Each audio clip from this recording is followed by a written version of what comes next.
How's it going? My name is John Bianchi. I'm the Airbnb data guy. You are about to watch one section of a very, very detailed free course. Okay.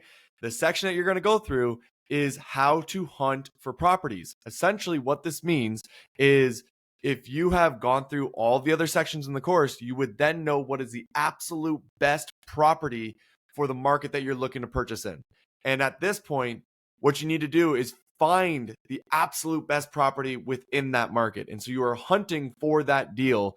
And I'm going to teach you every single last detail that I used to be able to find TechVestor, one of the largest short-term rental investment funds in America, over 150 plus properties. And every single last one of those properties is cash flow positive, which means I have a 100% success rate with the process that you are going to learn. Now, once you start going through this video, you're going to realize that I'm referencing a bunch of other videos. I recommend you kind of sit through it and learn the little things as I'm going through. And if you want to learn all the other steps that I refer to prior to getting to this step, sign up for the free course down below and start from the beginning. Go to the very beginning, learning about how to pick out which market you want to go into, how to analyze that market, how to build out the buy box, every single last detail that you need to know about to get to the point of finding that profitable property. Again, this is just one section of a very detailed course. Now, with all that being said, and before we get this video started, I just want to mention that if you want to do this yourself, that's why I've created this detailed process for you to learn how to do it yourself. But if you want to hire me and you want me to find you that property, go to the link down below and schedule a call. We'll find you a property, okay? All right, enjoy. How's it going, everybody? Before we get into this entire section where we're going to be hunting for properties, I need to give you a refresher or a reminder on reviewing the properties and looking specifically for the bones of the property or the framing of the property. Essentially, everything that you can't add to that property, I want it to be engraved in your brain that that's what you need to be focusing on, okay? And I've already talked about this. I'm literally going to go through the same property again. But I just want to refresh your memory on this before we actually start going through everything else in this section. All right. And it's extremely important to remember this because this is what you're looking for. This is how you need to envision these properties as you're looking at them to ensure you're not missing some of the really, really small things. Okay. So when I talk about the bones of the property, I'm always referring to the way that it's built. Some people will say like the framing of it, but to me, there's a lot more to it. So I like to call it the bones of the property, right? For this property, when I look at this, what I'm seeing is the size of this room in general. To me, that's the bones, right? The size of the room, the height of the ceiling, the type of wood that is up here compared to what's along the wall here. I can see that there's a massive window with views out the back. All of these things I cannot add to a property. The property has to come with that. Other than maybe wood along the wall, I can add tongue and groove and I can change the floors, but I can't change the living room. I can't change the height of the ceilings. I can't change the window. And most importantly, I can't change the view that's on the outside of that window. And so these are the things that are referred to as the bones of the property. And when you're going through a property, whether it be a property that you're thinking of purchasing, right? Or if it's a property that you're reviewing the comps for, you always need to be studying and focusing on the bones of that property. Some other examples here as we continue to go through, you can see here that there's very unique stairs here. These are going to be, kind of like a one-of-a-kind kind of thing. It's going to be hard to come across something else that's like that. And so it's something to just keep in mind as you're going through it. More importantly, look at the way the ceiling looks with the beams going down and the wood. That's adding character to this home. And it's also a newer home that we're looking at, but it still kept this like this wood character to it, which to me that's very important because it's going to make a difference to the vibe and feel of the home. And so I'm paying attention to that, right? Additionally, if you look here, you can see that this is another large living room, and then the other living room is over there. So I now know that this is such a large home that has multiple different living rooms, and so I'm paying attention to these things and memorizing the bones of the property. I'm focusing on the kitchen and the things about the kitchen that I cannot change. You can change the cabinets, you can change the countertop, you can change the appliances, but you can't change the way that this is, the size of it, right? You can't change the height of it. You can't change those things when it comes to this property. Therefore, this is what you're working with. You can make it look better, but for the most part, that's what you're going to be working with. The same thing with the bedrooms, the size of the bedrooms. This actually becomes very important when you're looking at a place that has multiple beds within a location. So maybe you're looking at a 4-bedroom, but it sleeps 16 plus people. And the reason it can do that is because it has double queen beds in all of its rooms, which means all of its rooms are very large, which means that when you go and look at a property for sale, it's got to meet all of those metrics as well. Okay. And so even this beam right here, I'm paying attention to that beam because, again, it's something that I cannot add. It is unique. The fact that this even exists, this is open to the downstairs.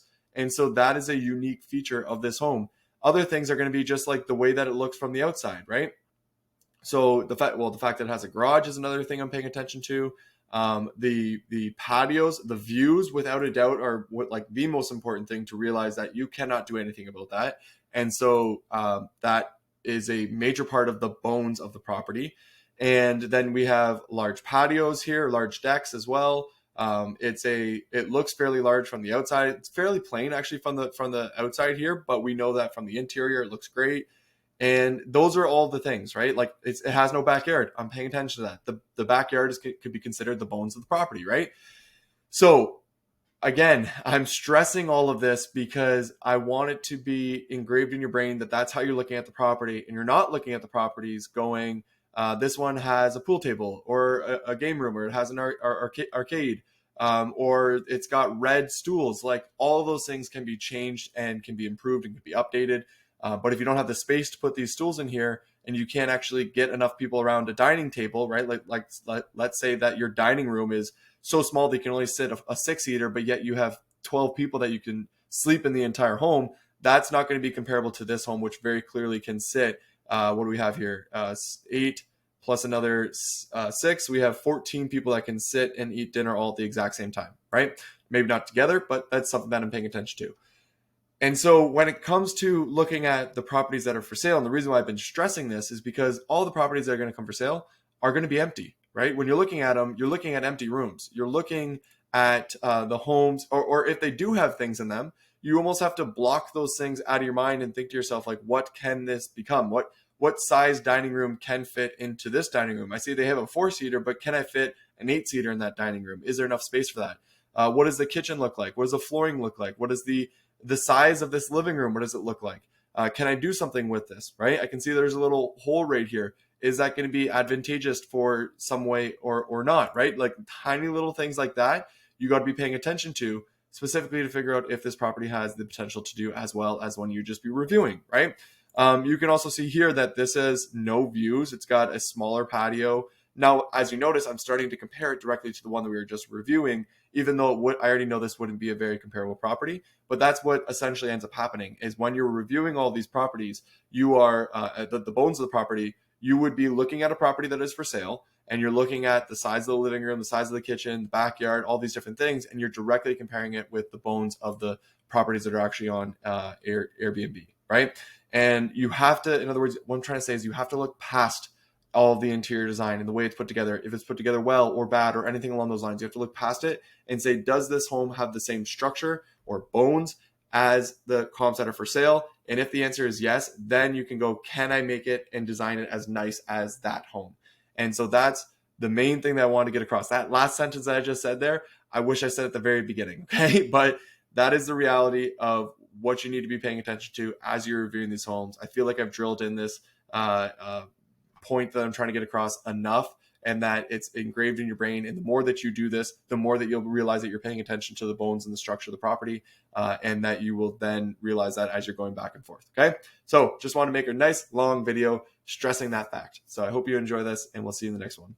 How's it going, everybody? In this video, what we're going to be covering is creating filters on Zillow and saved searches to make your searching and hunting of these properties so much easier and more efficient for the length of time that it's going to take you to be able to actually do this, because it's unlikely that you're going to find a property that same day that you build a buy box, and you're going to have to come back and continue to hunt a specific market until you find the best possible property. And so we're going to create these filters, which are on Zillow, that are going to allow us to be able to keep track of our potential buy boxes. Right now, at this point, you've obviously finished the buy box. You've created it. You have all of your notes in here. You have the different locations set up. You have all the comps down here. Everything is sort of summarized nicely, and you know what is the absolute best thing to purchase within that market, right? And so once this is done, the very next thing that I do is I head over to Zillow and we create a filter there. We create a filter on Zillow based off of that buy box. Okay.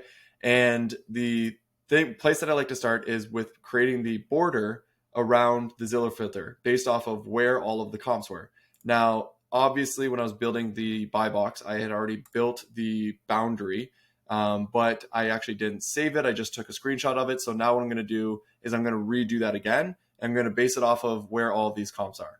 And so if I just take a look at this, I can very clearly see that there's a road right here that goes all the way around. And I want to make sure that I'm adding that. I want to make sure that I'm covering that in the border, which I did over here as well. I also know that we have a couple properties along the river. And so I want to go underneath this winding river that's right here. And then the river actually continues all the way through the city. So I'm going to put the border underneath that, even though there's no comps there. I just think it might be helpful to do that. And then again, I'm going to come around here, around this comp here. So I'm coming around that highway.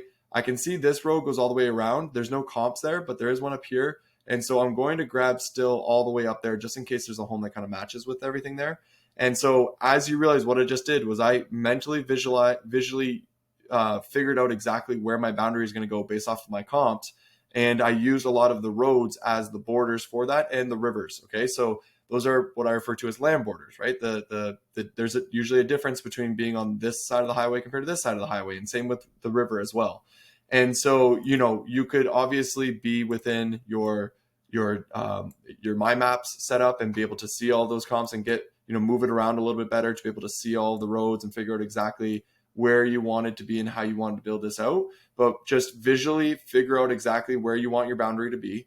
And then once you've got that figured out, head over to Zillow, click the draw button, and make sure you're zoomed in to where you want to be, and then start building that. So I'm going to go again around that road that I was talking about. I want to make sure that I'm behind this river all the way. I'm going to try and stay as close to that river as I can because I don't want to be too much in the city. And then I'm going to come around here. I'm going to go around the farmer's loop that you could see there.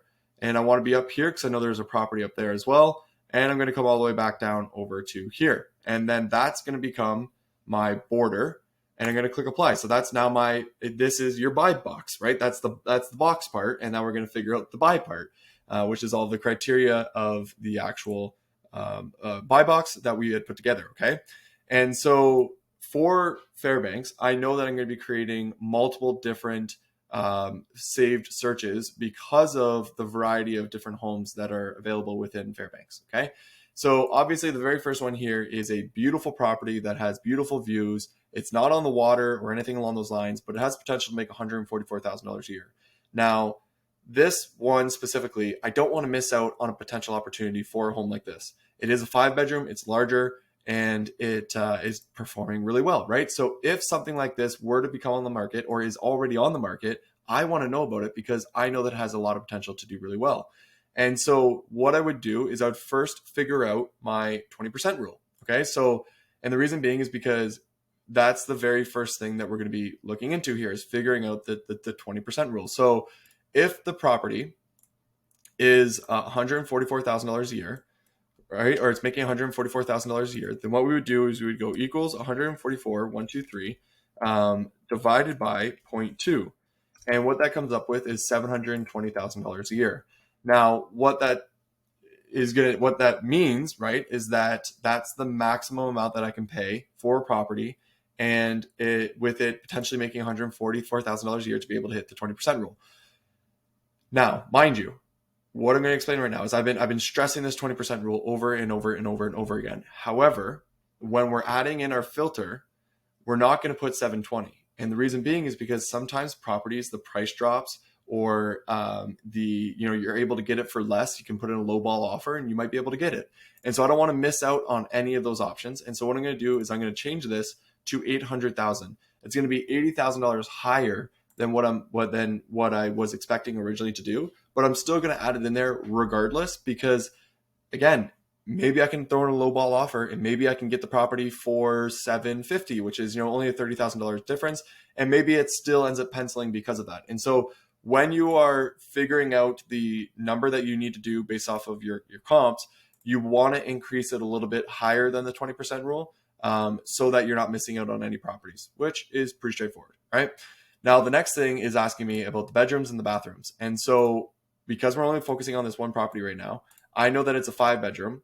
And it's doing much better than these other ones. Now, mind you, it's doing much better mainly because of the views, but it's also still a 5-bedroom with 3 baths. And I know it's a very large home. It's got 2 living rooms, all these different things. And so for myself, I want to make sure that I'm focusing only on larger properties if I'm going to be potentially paying up to $800,000 or $750,000 or $720,000 for a property. So I only want to see the large ones that have, let's say, 2+ bath. And if a 5-bedroom has one bathroom, that's not great. And I'm going to click apply to that, right? Now, the next thing that I know is that all of these properties across the board are single family homes. Specifically, the one that I'm focusing in on right now to build the buy box for, or the save search for, it's a single family home, but they all are single family homes. So for all of these, they're all going to be just houses that I'm going to be looking into, right? Nothing else. I'm going to avoid all of these ones because I don't need to see them. So I'm just looking at houses. Originally, they would have looked like this. You press deselect and you select houses and you click apply. Okay, really straightforward. Now, the next option, though, is where you have a lot of different little things. And so I'm just going to walk through each one of these different options and how to be thinking about it, depending on your market, different things like that. Okay. The very first one is the HOA fee. So the homeowner association fee, for anyone who doesn't know what that is, it essentially is when a group of homes all come together and say, hey, we're going to put some sort of rules in place for anyone who owns a home within this general area. And everyone has to follow those rules. And a lot of the times what happens is that homes all come together, create an HOA and say that you're not allowed to Airbnb within this area. And so for the vast majority of the markets around America, you want to add in no HOA fee. And that's going to avoid any place that does have an HOA, and that will likely not allow you to short-term rental in the first place. However, there are definitely markets that have that have a lot of HOAs that allow you to rent out on a short-term basis. A lot of them are like mountain markets or places with lakes, and they use those HOA fees to be able to pay for those things. Let's not get into that. But the reality is that you can leave it at any, and then you will be able to see all those different options. Now, for Fairbanks, I know that I don't want any places that have an HOA fee, so I'm removing that right off the bat. The next things is that you can also ask for what's coming soon, if a place is accepting backup offers, or if you want to be able to see places that are pending and under contract. I don't put these on, but this is a certain preference. Like if you wanted to add that in, by all means, go ahead and add it in. This is saying that it must have if there's going to be an open house or it has a 3D tour. Again, these are, if it matters to you, great. The next one is parking spots. So this can be very useful for cities because parking spots can be an amenity within specific cities. So for Chicago, having a parking spot was a big deal. And so if I were to be looking for a property, I would actually want it to have a parking spot. And so I would say it has to have at least one, right? And then from there, it's going to show me. Now, if I know that I need to have like 2 or 3, then you can add these in there, and it's going to get rid of all the places that don't have that, right? Also, additionally, if you know that you need a garage to be able to compete, to be able to add like a game room in there or whatever it may be, you can easily just add that filter in there as well, right? Now, these ones I like a lot. I like these 3 a ton. For some markets specifically, I use them. In other words, in other places I don't. But if you know that you need to have a large property, like you're seeing that almost all the properties you're looking at have 2 living rooms. The living rooms are like fairly large. The kitchen, the dining space is also pretty large. Like in general, the homes are bigger. You just want to remove anything that is less than that, right? So there's some places where like it needs to be a minimum of 2,000 square feet. I don't want to see anything below it because I know that it doesn't meet our buy box. I know that from reviewing our properties, right? And then on top of that, the lot size. So say you know that it needs a backyard to be a certain size. Well, then you can just come in here and say you need a half acre. And everything else is going to be removed. I'm telling you, these little filters, I love them. They help you remove so many properties that could potentially be a waste of time to review. So like using these ones. And then this one is a good one to use if you don't want to buy a really old property. As I've mentioned before, at TechFester, there's a certain market that we completely avoid simply because the properties are built almost like all the city was built in 1890. And so those properties are like 130 years old, and there's just going to be so much work to keep up. And so we just are, where we come in here, we're going like 1950 as a minimum or something along those lines. Even that would be a very old home, but regardless, it's better than a home built in the 1800s, right? So anyways, you can add that in there. You can also add it needs to have a basement, a single story. I always like to avoid anything that might be a 55 plus community because I don't know most of the cities that I'm going into. And so by just adding this, it just avoids that hassle if I ever run into it. Okay. Now these ones here, all of these right here can get fairly tricky. Must have AC. I've never used it because almost every place has AC, but must have a pool. I use this one often whenever I'm obviously looking for places that need to have a pool. This one is actually very easy, straightforward. It's this one here that can be kind of annoying. So with the waterfront option, when you click into it, and you can experiment this with yourself, but when you click this, sometimes you're going to get like there's going to be a little creek or a stream in the backyard that's nothing, when really you were hoping that it would be like lakefront. And it is what it is. But then the other issue is that sometimes the realtors that are putting up these listings on Zillow don't properly select all the amenities that a home might have. And so by clicking waterfront, you actually might be missing out on properties that are actually on the waterfront. It's not 100% going to happen, but it can happen. And that same logic applies for all of these as well. So sometimes realtors just don't properly put in that it has water views or mountain views. And sometimes some people's mountain views are not mountain views at all. It's like the tip of a mountain over a tree line. You can barely even see it, but they go, yeah, it has mountain views. And so, what will end up happening, it's almost annoying because you will try to use these filters to get rid of all these other homes and be able to see just the homes with mountain views, but then you go and look at all the properties and they just don't have it. So anyways, I tend to not use these ones. I just work my way through the properties.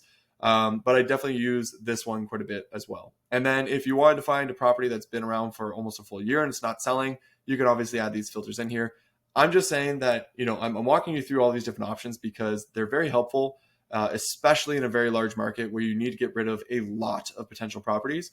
And so I recommend using them when it makes sense to use them. But so anyways, that's a recommendation there. And I hope that everything that I explained there helps you understand all these different options for when you're hunting for your properties.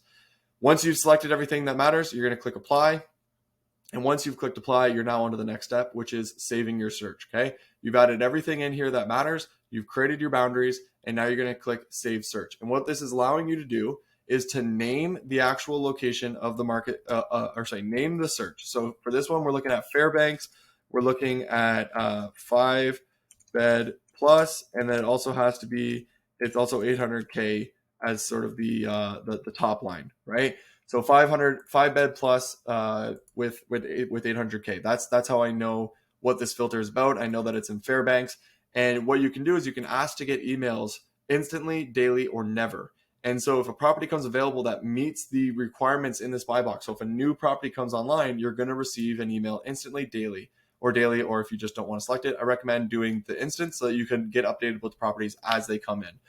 Very, very helpful to have, right? And then what you would do is you click update filter. And when you do that, it's going to pop open and say your search was updated. Okay. And really what that means is saved. I don't know why it says updated, but it should say saved. From here, okay, the reason why this is so important is you're going to be likely, like I mentioned already, you're likely going to be searching for properties over a set period of time. So like that could be a week, that could be 2 months, that could be a year, but you're going to be studying this market and studying this buy box for quite some time. And when you leave Zillow and you want to come back to Zillow, this is where the save search is so helpful, especially if you have 10 different buy boxes. I have 50, now 51. And so having all the save searches is extremely helpful for me to be able to hunt all those different properties. So what you would do is when you obviously have a Zillow account, you click into here and you go save searches. And when you click this button, it's going to give you a list of all of your different save searches that you put in there. I cannot click this because I would be giving away a lot of the secrets within TechVestor. And so this button right here is where I have all of my save searches for all the different locations that work for what TechVestor is trying to do. And that's where you would go when you come back onto Zillow. So you come back onto Zillow, you click this button, you click your save searches, and then you go through your list of all your different save searches and hunt those different markets every single time. At least that's what I do, and that works for me, right? So it's a very clean, straightforward process that helps kill that analysis paralysis. And so this is the very first step that we would do. And I'm just going to run this through one more time on a different buy box that I have within Fairbanks. So this is one buy box, right? This is literally just based off of this one potential property that I don't want to lose out on or miss. The next buy box that I have are these 4 properties right here that are doing between $80,000 and $90,000 a year. And these ones are all, they're 2 bedrooms, 3 bedrooms, and one is a 6-bedroom. And so the first thing that I would do is be trying to figure out the 20% rule. And so I would come over here and go, I would always start with the highest one. I want to know the highest one. So that's 90,000 because I don't want to use the $80,000 potential and miss out on those properties that might have worked at 90,000. So we got $90,000 as the as the amount that we can make there. Then we're going to divide that by 0.2, and that's going to give us $450,000. Now, again, it's going to work the exact same way where I'm going to increase this to 500,000 because I don't want to miss out on anything that would be above that. However, this is the interesting thing, okay? If you remember when I went through all this, I believed that with this area, there were no stellar listings and it was possible to drive more revenue, right? So with that being the case, I believe that I could do a better listing than all of these and be able to make more than what they're making. And so then therefore 90,000 isn't actually my top line. My top line is somewhere between 100 and 110. I do think I could get these up to 110 really well put together. So then therefore my now top line revenue is actually 110. Now, only do this if you truly believe that you could actually make that amount of money, right? Or if you're in a market that has the ability for you to make more than what you're currently seeing here. Okay. So I now believe that I could do about $20,000 more than these properties. And I'm being conservative with that number. It might be able to be more, but it could potentially be less, right? So I'm saying I think I could do 110. And then therefore, my now times that by 20%, my now max amount that I can spend is 550,000, right? Again, I don't want to miss out on any property that is 600,000 that I could be able to get a discount on, or by lowballing by putting in a lowball offer and getting it for 550,000. So therefore, when I go here, I'm actually going to make this 600,000. So my max amount is 600,000, which technically defies the logic of the 20% rule, but I feel like the logic that I just explained makes a lot of sense how I got to 600,000. Okay. So that way we're not missing any of these properties. Now, the next thing is that I know that I have one that's a 2-bedroom and it's along the river. So I don't want to be missing out on that. And we have the rest are 3 bedrooms and 6 bedrooms. So what I'm going to do here is I'm just going to change this to 2+, and I'm going to make it any because I know that the 2-bedroom only has 1 bath. And so I'm going to click apply, and that's what we're going to get. Additionally, I know that I want it to be a single family home, which we've covered before, and then everything else in here would technically stay the same. However, like I mentioned, this one is along the river and this one is along the river. So they're both waterfront. And I've mentioned this already within these saved filters that it is annoying that this one doesn't always work, but sometimes it does. And so what I'm going to do, I'm just going to save a search where this one's just going to be waterfront for properties that are 600,000 that have 2+ bedrooms that fall within this range. And then what I'm going to do is I'm going to click save search. And what I'm going to name this one is, Fairbanks waterfront. And that is going to tell me that any property that shows up that is within the waterfront, that's what we're going to be seeing. And I'm going to click save on that, right? Now, additionally, I also want to create one that's not waterfront that has all the properties that are not waterfront. So I would just then remove that filter option, click save search, and go Fairbanks and just go all properties, right? So like all properties that meet the vast majority of the buy box. We don't have like one filter such as 5 bedrooms or waterfront that's avoiding most of them. So now I've just updated that, and now I have 3 different filters in this saved search section that has all the 3 different buy boxes that I'd be looking for within this specific market. Okay. And the last thing I'm going to mention here is that you might be thinking to yourself, John, like, hey, what about these ones here, right? What do I do about those bottom ones? We only focus on these ones.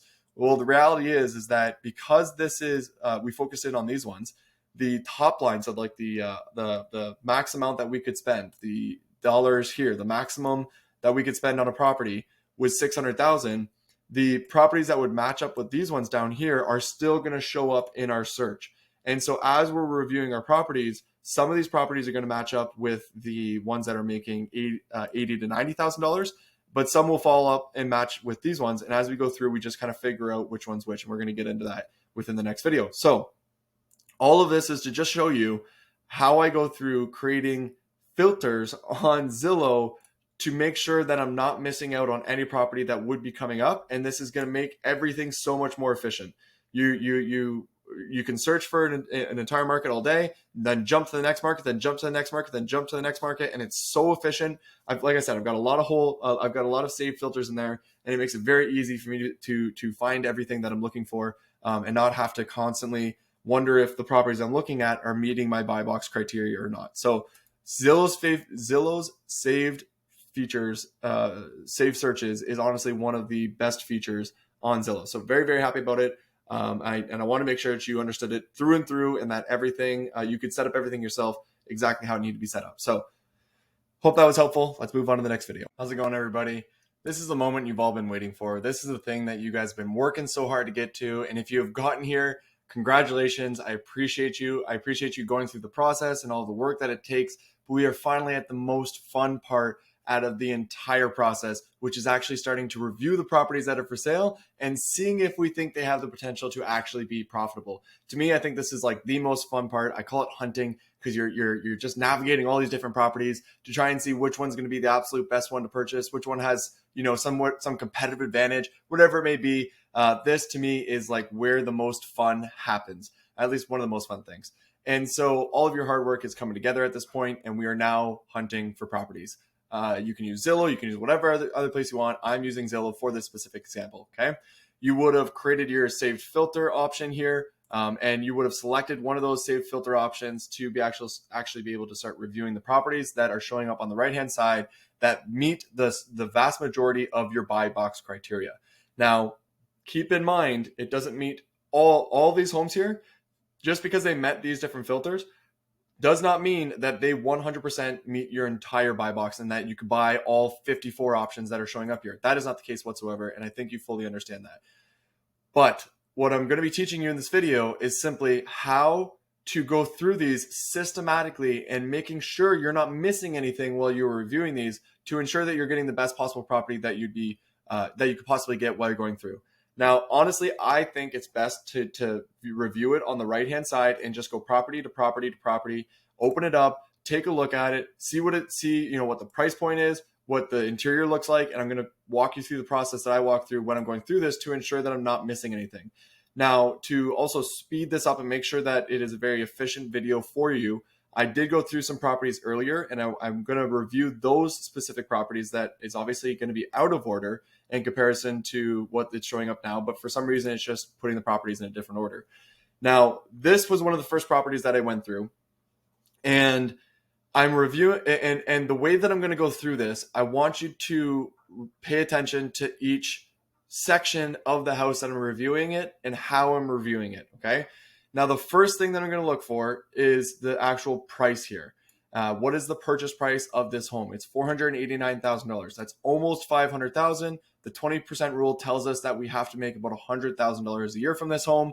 And if we go back to our buy box and go and look at the properties that are close to that, which would be these 5 here, we can see that those are going to be the properties that are going to be closely matching up with this home.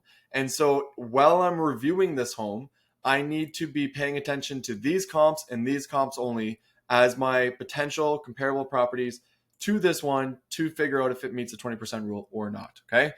And what you could do, I know depending on how familiar you are with all these different comps, you could have those comps open and take a look at them and try to refresh your memory about what it is about these properties that's allowing them to hit the numbers that they're hitting, okay? Now, what I want to do first is I just want to get a general feel for the property as I'm looking at it. From the outside, it's not a very good looking property. I'm not super intrigued by it. When I see the kitchen, I'm not super intrigued by that either. This couch looks like it's filling up the entire living room. These are the things that I'm noticing. But again, I'm just quickly scanning this property to get a feel for it because, again, I have 5 different properties that this could potentially compare with. And I need to figure out which one I feel like it is the most comparable with to be able to then review. And if you remember, Fairbanks is a little bit different. We've got 3 bedrooms, we have 2 bedrooms, we have 6 bedrooms. That may not always be the case, especially if you're focusing in on, like the 4 bedrooms within a specific part of a major city.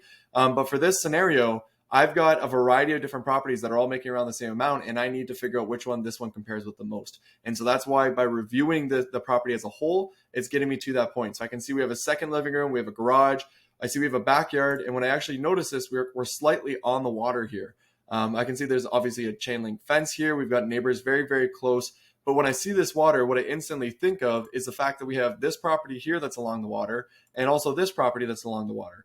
Now, this one here is a 2-bedroom, 1-bath that is just absolutely crushing it simply because it's much better put together in comparison to this one, which is a 3-bedroom, 2-bath that is larger. And I've gone through that over and over and over again. But what that tells me is that, this home that's along the water is smaller and can do better. And we're looking at right now I believe it's a 4-bedroom, 2-bath. So it's a larger home. So in my head, I'm like, I know I can put together a listing that's even better than this 2-bedroom, 1-bath, which is why I'm confident to be able to make about $100,000. But the reality is does this waterfront match up with this waterfront? So I guess at this point, what I've come to realize is that if I'm going to be comparing this property with any of these comps that are up here, it is going to be the two that are along the waterfront, because this one is a unique hangar, this one is a log cabin, and this one is a very large 6-bedroom, 3-bath home. And so what I feel like this home is going to most likely compare best with are the other ones that are also along the river, right? And so the way that I would then go through this property is through the different sections while comparing it to these properties. So just to kind of take you back, I'm gonna walk you through that step. I found the property I was gonna go through. I figured out what specific properties it might be matching up with, and then I reviewed the property from top to bottom to figure out which of these 5 it best compared with, and I realized that it best compared with these 2 right here. And now that I know which properties I'm going to be directly comparing it with, I'm going to break this home up into sections and review this home directly up against those 2 comps section by section.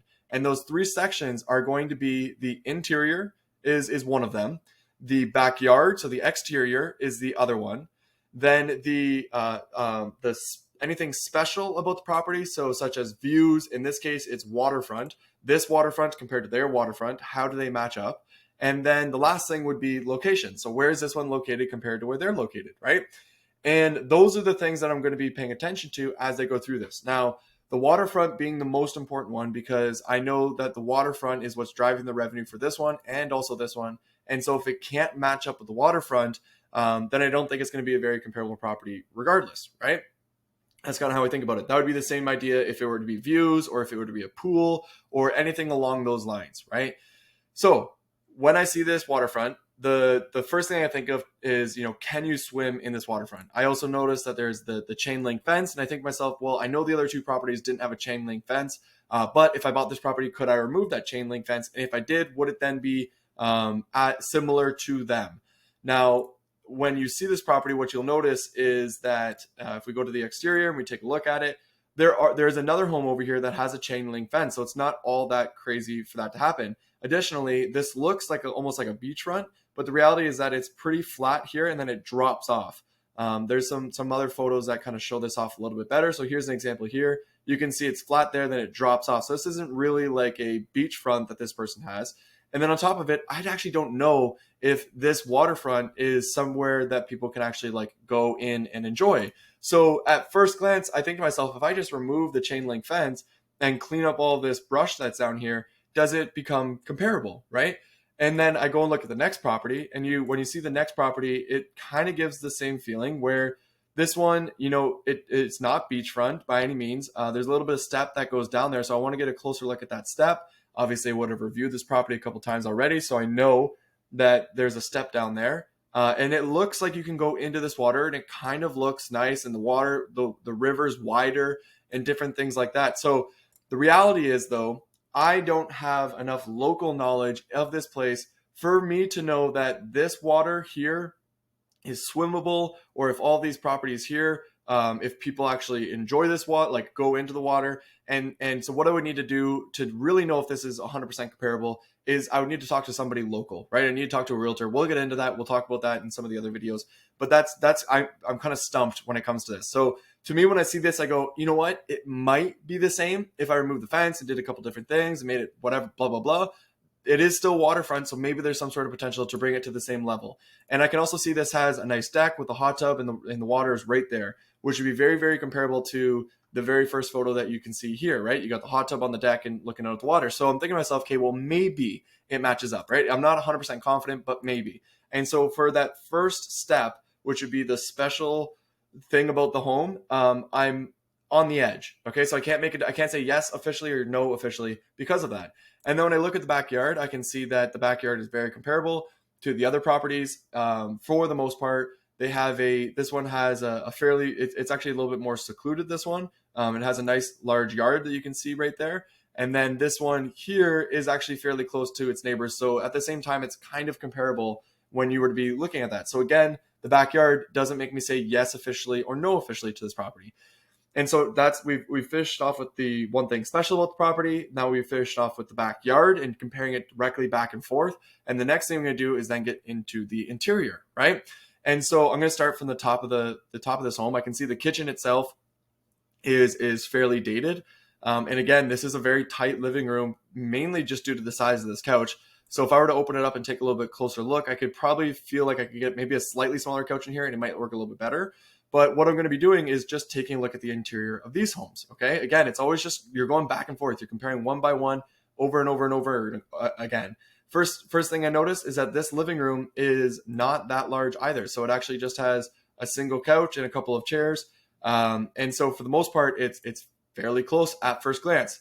The kitchen here is not much better, but it definitely is better in comparison to the other kitchen.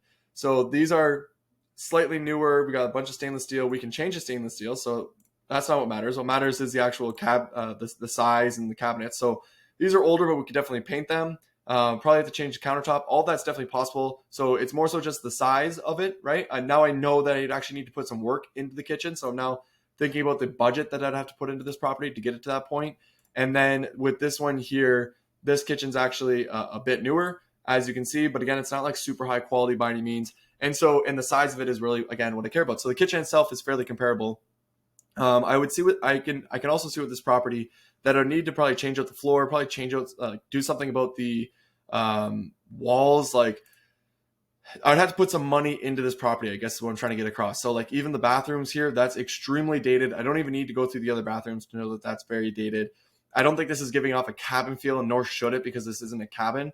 And so I know I need to do something about that. I know I need to rip up most of these floors.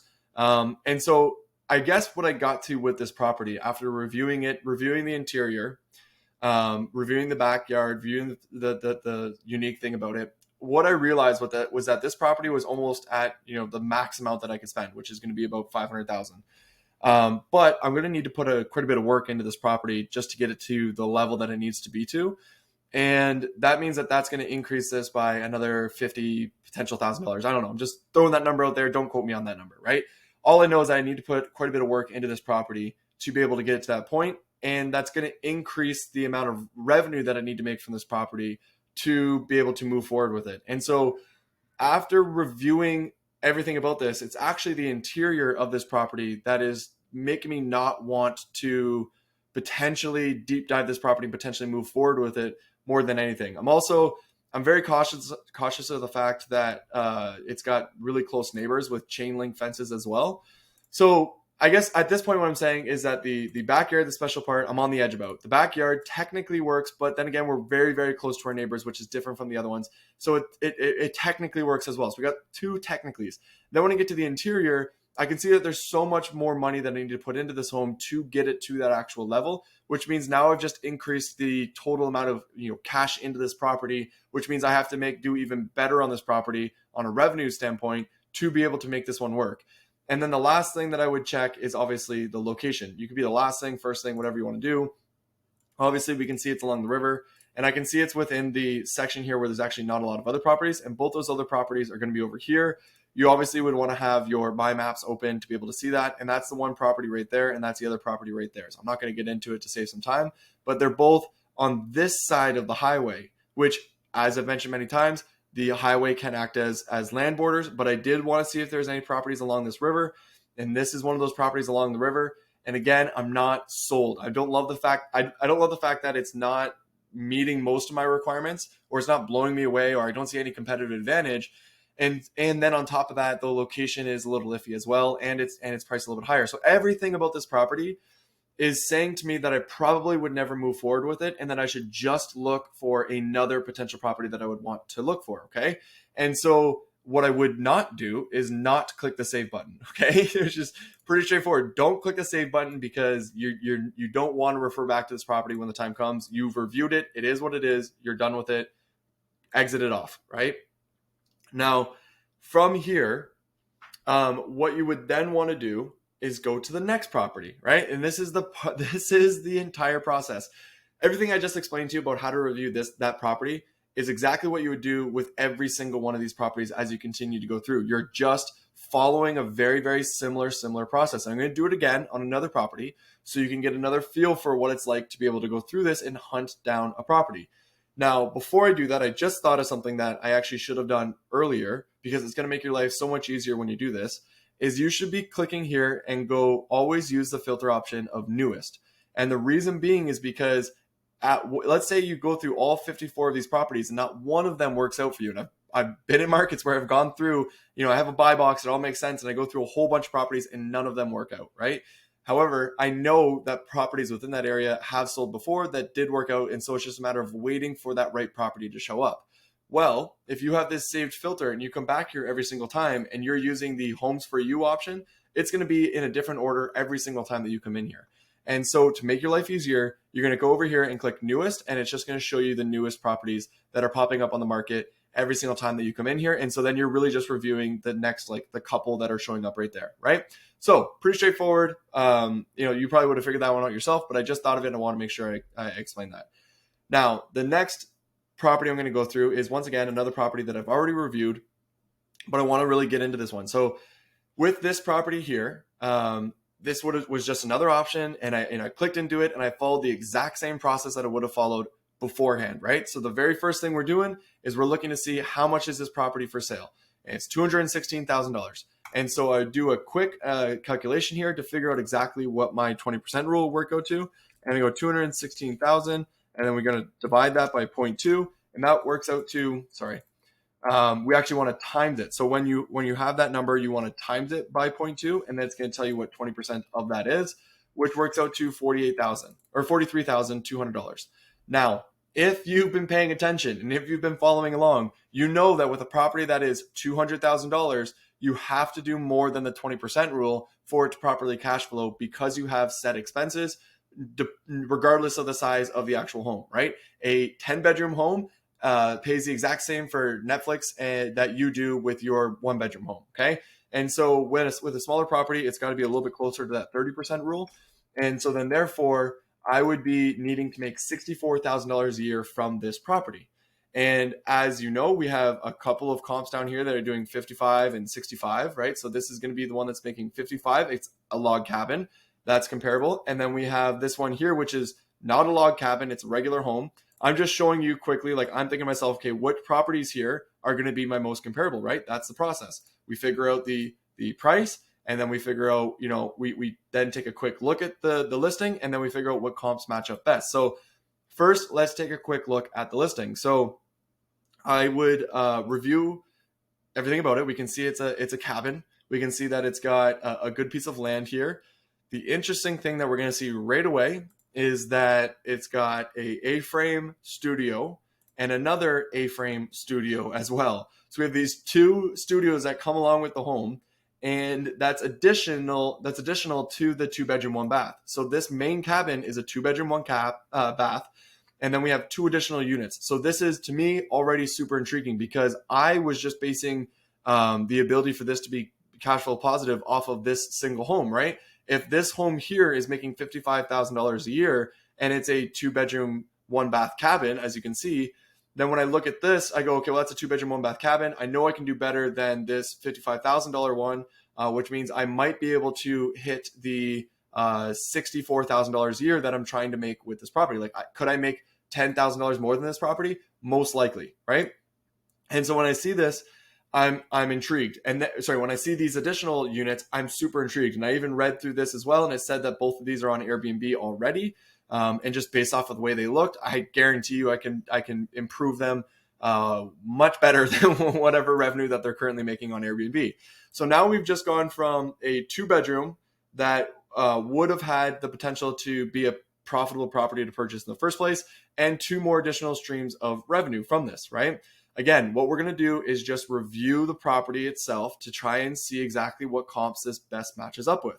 Now, what you'll probably notice here is that the only interior photo is going to be this one, which is frustrating, because it's likely that this property, it needs a lot of work on the interior. And if so, it is what it is. You would have to make that happen at this price point with 2 additional studios and a cabin. It might be worth it, right?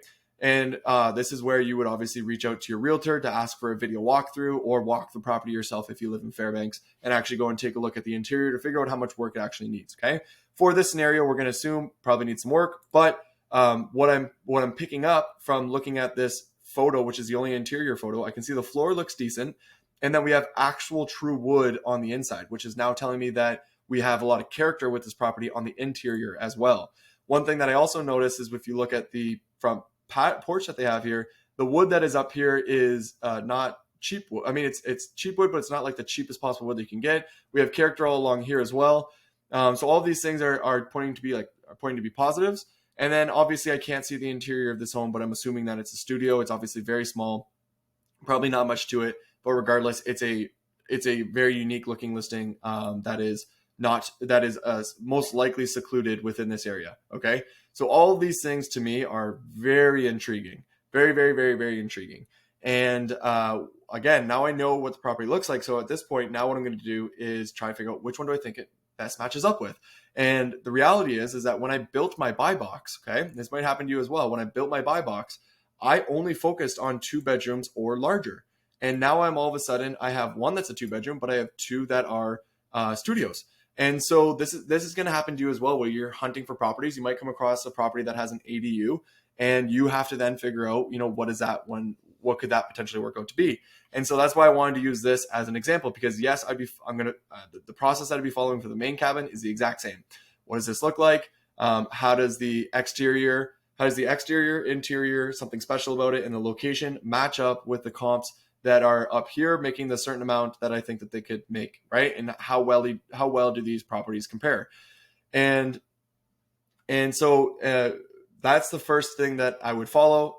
Since I can't see most of the interior, I can only see that it's wood. I can see that we have, let me actually just pause for a second because I want to jump ahead to the studios, but I need to follow the process of first ensuring that we are reviewing this cabin up against our properties, going through the process I just mentioned, and then we'll take a look at these ones, okay?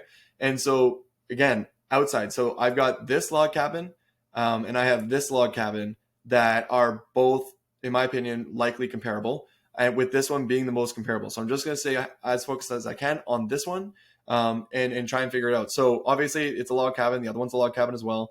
The interior of this one looks like it doesn't have any wood other than up here, but that's not like true log cabin. Whereas this one over here does on the interior have that sort of log cabin look to it. It looks a little bit higher end, maybe it's slightly newer. And this one, remember, is doing $80,000 a year, but it is a 3-bedroom, 1-bath. Whereas we are a 2-bedroom, 1-bath with that listing. Whereas this one is a 2-bedroom, 1-bath. And this has a small living room in here. It's got a small dining room. It's got a small kitchen. And I'm going to assume, without being able to see the interior of this one, that it's also going to be fairly small. Okay. And so then therefore, I'm just going to be paying attention to this one a little bit more. And the thing that I noticed with this property is it's actually, there's hardly any photos, first off. So we have a total of 14 photos with 5 of them not being about the interior, 6, you know what I mean, of like property photos that actually don't show off most of the property. And mind you, it's a small property. It's hard to get a lot of photos, but I just know it's a small property and they're not really doing a lot with it. And they're not taking any great photos. And I know I could do better than what they're doing. And they haven't done anything in the exterior other than a fire pit. Whereas with this property, I know that I could do a lot on the exterior. So first off, I know that on the interior, I'm probably going to be a little bit more dated, but I have better wood. And so therefore, I think that it's either very comparable with this home size-wise, but I'll have more character than they will have. And so that gives me a little bit of a leg up. And then the exterior, I have all this land. They have all the land as well. But I can do something with this land. I will do something with this land, right? Amenities-wise, whatever that may be, which will put me above them as well, right? And the exterior of the home, the way it looks, they're both log cabins, which is very similar. So we've checked off that. So we've now finished the interior, the exterior. There's something special about this one would be the fact that it's a log cabin, which is what's putting those two side by side. And then the last thing we need to figure out is the location. Okay. So what I would do is open this one up and figure out exactly where it's located, which is going to be way up there, way up there. And then this one over here is going to be located, I already know it's a little bit closer to the city in comparison. So if I go like this, we would be way up here, they're way down here. Now, what I want to figure out, okay, is if I have a property way up here, do I have any comps that are in this range? at all. And I know that there's this one property way up here that is in that range, and it is this property specifically. So now I have to think to myself, if this is a 2-bedroom, 2-bath that is up near, so this one is, again, it's going to be right there. And then this one is going to be right there. So they're actually like not necessarily down the street from each other, but technically. And so now this becomes a very comparable property location wise. And I honestly didn't even use this as a comp because when I see this, I think it's extremely boring. I think it's not a good listing. I know they didn't do anything with the backyard. And all of this just tells me that I can create a significantly better experience than this home no matter what. And so I'm most likely going to be able to do way better than this home. And the fact that it's actually located, this home is located near my cabin home. It gives me even all the more confidence that I can do better than it. And that home there is called the Quiet Dream Home, or sorry, Quiet Lovely, whatever. And it's making $65,000 a year. And remember, to hit 30%, we have to make $65,000 a year as well. So if I feel confident that we can, beat this home that is located near our home, then I should feel confident that this first cabin can make $65,000 a year. So just off of that cabin, it met every single last requirement for me to say that I think that we can do well with this home. Okay. So that's the first part. That's how that would have figured out. And I'm ignoring the fact that these even exist at this point, because I just wanted to make sure I walked you through that process one more time of reviewing the interior, exterior, the something special about the property and the location of the property, and seeing how it compares with the comps that are most relatable to that property to see if it meets the 20 or 30% rule in this case, to be able to be a potentially profitable property. Okay. So we did that. Now I'm going to transition to something different, which will likely happen to you when you're hunting for properties. Okay. And so what I would then do is I would try and figure out how much these studios would make. But if I went to my buy box, I don't have studios in my buy box. So then I have to go back to my original data. And in my original data, I would then have to make sure that I removed all of my filters that I would have had on here, because I had all my filters for like not good data, maybe not good data. And I also removed all the blanks. And where all the blanks are is where the studios and 1-bedrooms would have been covered. Okay, if that makes sense. If that doesn't make sense to you, I apologize. But essentially, I had to come in here and reopen and re-click all these because they were all hidden. Okay. So I'm just going to get rid of the no's and the maybes, not that it matters, but I've now gotten rid of all that. And again, I want to just focus in on the studios and the 1-bedrooms. So I would come here and I would click this. I'm actually going to focus on just the studios, because the studios are the only thing that this home is so small that it's very clearly not a 1-bedroom whatsoever. And so then therefore I want to make sure that I'm focusing on specifically studios.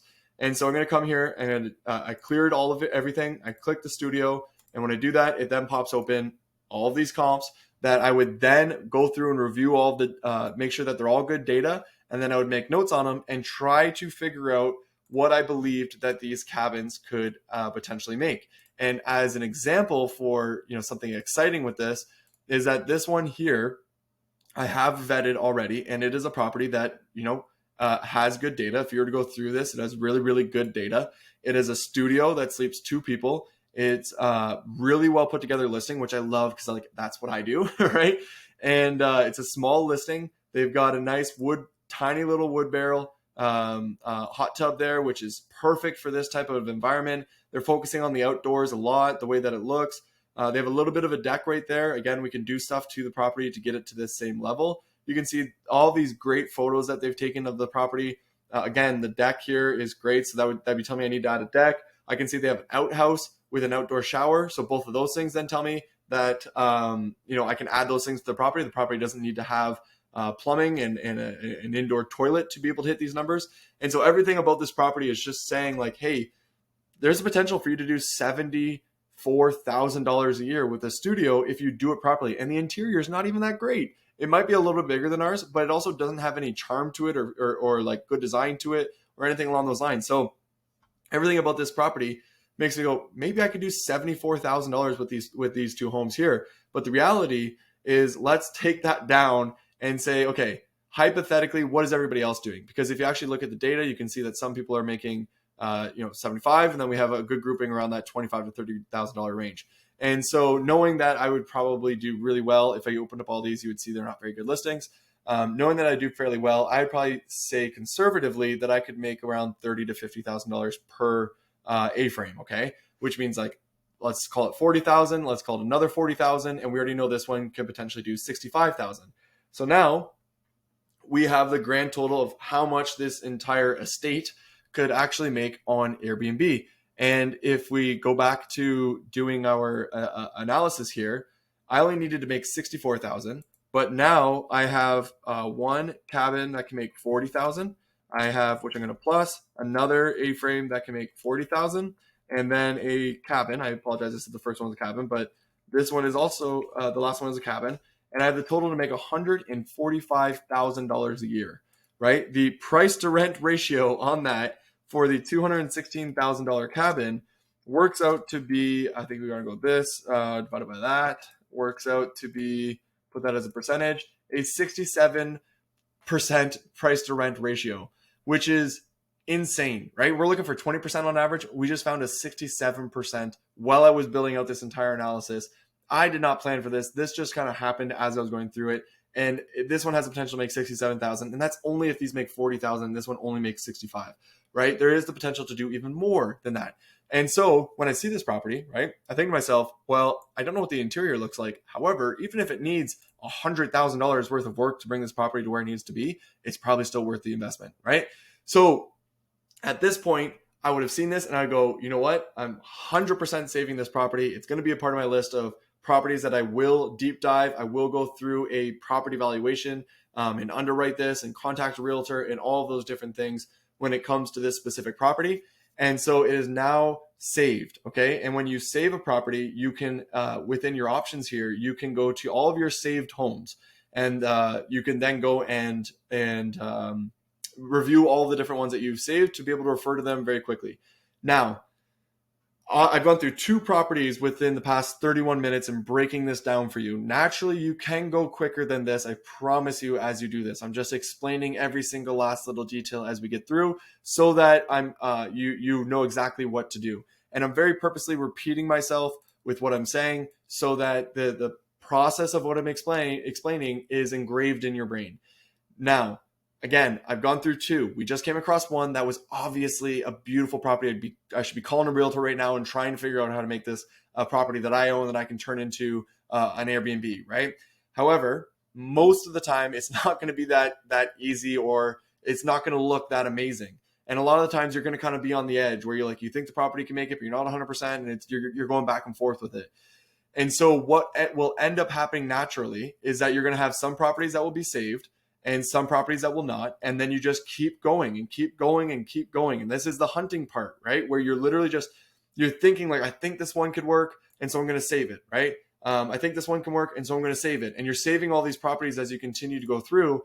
And then once you have this sort of short list of the properties that are available, right? Because we got 54 properties here, and there's going to be a handful of them that are going to be the best possible properties to purchase. And so you're going to go through all of these and you're going to save them as you continue to go through. And then what will end up happening is you could go to your saved list, to your saved homes. And then what you'll see is that out of all these homes that you ended up saving, there's going to be one that stands out above all of them that you're going to want to put the most effort into, focus on, get to as quick as possible, do whatever you have to do, run it through the property valuation, underwrite it, contact the realtor, do whatever you got to do. But you've now gone from those 54 homes that you were just looking at to one home that you knew had the best possible potential.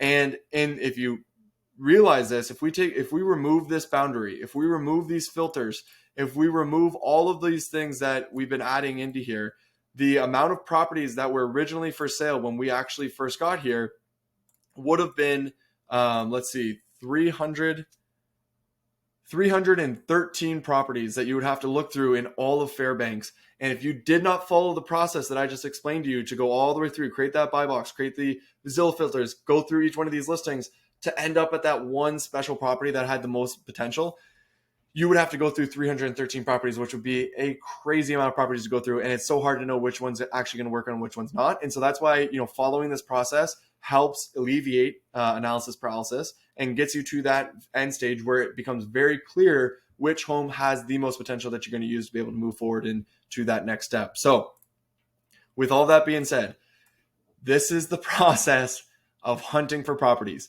And you can evaluate all these properties here and you may find out that none of them work out. And then you may go into another section, another city, another buy box that you created, and it might be the same thing. But then what you do is you come back the next day and you see, did any other properties show up, right? And do they meet the buy box? And you just keep doing this across all of your different locations and keep running them through your evaluations and your analysis and everything until you eventually find that golden property. Because the reality is that property that I just showed you that had a 67% price to rent ratio potential may not be a property that I can even purchase, may not be able to legally put it on Airbnb. That could be an option. Maybe there's so much work there that the actual whole thing needs to be teared down. Maybe people can't use it during the winter. I don't know these things at first glance. And so that's why you're trying to figure out which property you want to deep dive. Like here, we've deep dived the market. Now we're deep diving the property, which is what we're going to get to. But you're deep diving that property, and that's going to tell you for sure, without a doubt, if it's a good buy or not buy. And a lot of times it comes back and it's not a good buy, which is perfectly fine. We just saved you a bunch of money. Go find another property that would be a good buy, and just keep going through this process until you get to that end result of actually finding the profitable property. So I hope that you enjoyed this. You understood the process I'm going through, and it all makes sense. I thoroughly enjoy this. As you can see, the smile on my face. This is such a fun part of the entire process. I hope you enjoy it as well. And I'll see you in the next video. How's it going, everybody? So we've been using Zillow for the main resource to be able to find a profitable property. However, you should not just use Zillow. There's other options out there that you can use as well that might present you with a very profitable property that could be working out great for you. And so I just want to mention those few to make sure that you go out there and use those resources as well. And these resources become extremely beneficial in markets where it's actually very hard to find a profitable property off of Zillow. And so these are straightforward. You probably know them already, but I'm just wanting to make sure I mention them. The first one's always going to be a realtor. Okay. You want to find a realtor who knows the market extremely well, has some sort of short-term rental experience. Don't ever listen to them about what you should buy, because they typically do not understand the data in the way that you now understand it and the way that I've been teaching you. So just use them for their local knowledge of short-term rentals as a gauge. And the reason why they're so helpful is I want you to actually give them your buy box criteria. So they have the ability to set up filters as well on the MLS and different tools that they use. And so you tell them, say, I want, up to 600,000, 2 bedrooms only, whatever it may be that your criteria is, be like, only show me properties that meet that specific buy box. They'll add in all those filters, and every single time a new property hits the market or a price gets decreased, you're going to get an email about that property, and you can instantly review it and have them be on top of that property instantly. They can go and take a video of the property. They can talk to the seller about the property. They can do all these things for you that you need done. Naturally, you know this, right? This is obvious. But on top of that, the reason I like working with realtors is because they give you the local knowledge. They set up saved filters, and sometimes they find off-market deals that meet those criteria. And sometimes they have somebody who wants to sell a property and they realize, like, oh, it actually meets John's buy box. And so I'm going to let John know about it before it goes onto the market, which is honestly best case scenario. And make sure that these realtors know that you put a crazy amount of work into figuring out exactly what's the best thing to purchase, and that you don't want to see anything else, because it's not going to meet your buy box. And you want them to be hunting for those properties for you as well that might be off market. Okay. And so realtor, without a doubt, great resource. A wholesaler is the next person that you want to be in contact with. And a wholesaler is somebody who's only finding properties that are off market and, buying them from those people and then reselling them to you and taking the cut between the difference between those, what they bought it for and what they're selling it for. Now, these people can be a great resource to find a property that needs a lot of fixing up, which could be great for like a BRRRR project or a BRRRR project that turns into a short-term rental. And so anyways, that's another resource that I want you to use. Again, give them the exact buy box that you want them to have. They don't have saved filters, but they might only send you like the best of the best properties that meet your criteria. And if that's the case, you can have like firsthand, you can have the first chance at getting a property that would be a great, BRRRR to an STR property within whatever market that you're looking into. Okay. So a wholesaler is definitely going to be helpful as well. And then just your general network, let your general network know about the exact buy box that you're looking for. Don't worry about competition. I mean, if there's somebody who's an extremely aggressive buyer of short-term rentals within your area, maybe you don't give away all of the secrets to that person, but the other people around there, just be like, hey, just let you guys know if any properties come available that meet this criteria, like I want it, right? If you know anybody or whatever it may be, and you may be able to find an off-market deal that way. The last one is going to be a Facebook group. So a Facebook group for the local area. There's a bunch of Facebook groups out there that are, homes for Airbnb homes for sale, and they'll sell their Airbnbs. And so that could be a really useful resource as well. Now, mind you, with all these people, you know exactly what you're going to be looking for. And so when you see one of these markets that's an Airbnb home for sale or an off-market deal, or somebody just sent you a property, or a wholesaler sent you a property, whatever it is, you should be able to look at that property and know almost instantly if it would be a profitable property or not. Or you should be able to figure it out within less than 5 minutes because of your buy box. And so somebody sends it over to you, you analyze it really quickly, and then you know if you're going to move forward with it or not, right? And that speed allows you to get a great deal. And that's one thing that I love probably more than anything about the buy box, is the speed that you have once you have this done. As a quick story for anyone who cares, I'll tell it real quick. But my most profitable property that I had in Chicago, I got all within less than an hour. So I met with the person. I knew it would be a good property. I didn't realize how good it was going to be. But I met with the landlord, and he walked me through the property. I pitched the idea of doing arbitrage with him, and he was like, he was open to it. And I said, great, can we sign a lease right now? Because this was the rent was $1,000 cheaper than it should have been, and it had a rooftop patio, and it was bigger than any of my other properties, and it was closer to the bar. So everything about this property was great, and the landlord was ready to go. I went to the bank, got a check for him, brought it to him, signed the lease, everything in under an hour, because I knew it was going to be my best property, and that one made me $40,000 a year, right? So, and that's because I knew my buy box for that area. And so when I walked the property, I was like, 100% this makes sense. Let's close this deal as fast as we possibly can so I can ensure that I have it. And that's what I did, right? So with that being said, that's what I want you to do. These are the other resources that you can use that I just mentioned: wholesaler, realtor, your general network, Facebook groups. All those places are where you can find even more properties outside of Zillow, and they work as well. Okay. So hopefully this is helpful for you. Go out there and do whatever you can to find these properties.